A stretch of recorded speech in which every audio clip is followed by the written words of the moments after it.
ডাল রান্না আমাদের দৈনন্দিন জীবনের একটি সাধারণ বিষয় হলেও এটি নিয়ে অনেকের মধ্যেই একটি সাধারণ প্রশ্ন থাকে। শুরুতেই লবণ দেওয়া কি ঠিক, নাকি এতে ডাল শক্ত হয়ে যায়?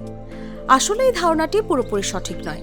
ডাল রান্নার শুরুতেই অল্প লবণ দিলে সবসময় সমস্যা হয় না, বিশেষ করে মসুর ডালের ক্ষেত্রে এটি সাধারণত কোনো প্রভাব ফেলে না।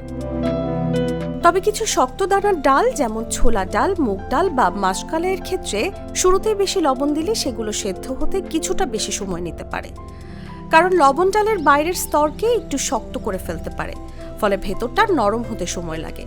এই কারণে অনেক অভিজ্ঞ রাঁধুনি প্রথমে পানি, হলুদ ও প্রয়োজনীয় মশলা দিয়ে ডাল সেদ্ধ করে নেন এবং ডাল নরম হয়ে এলে পরে লবণ যোগ করেন। এতে ডাল দ্রুত সেদ্ধ হয় এবং স্বাদও ঠিক থাকে।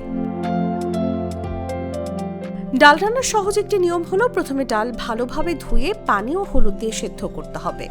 তারপর ডাল নরম হলে লবণ দিতে হবে এবং শেষে ফোড়ন বা মশলা যোগ করতে হবে।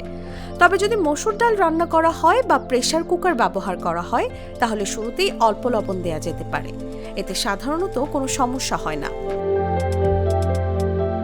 সব মিলিয়ে বলা যায় ডাল রান্নার সময় শুরুতেই লবণ দেওয়া একেবারে ভুল নয়, তবে ডালের ধরন অনুযায়ী লবণ দেওয়ার সময় ঠিক করাই সবচেয়ে ভালো পদ্ধতি।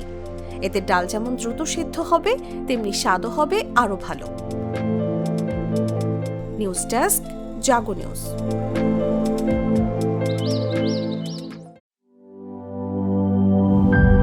গ্লিটারের টুইন লেমন ও অ্যান্টিব্যাকটেরিয়াল ফর্মুলা বাসনকে চকচকে জীবাণুমুক্ত করে আমাদের দেয় গ্লিটার গ্যারান্টি।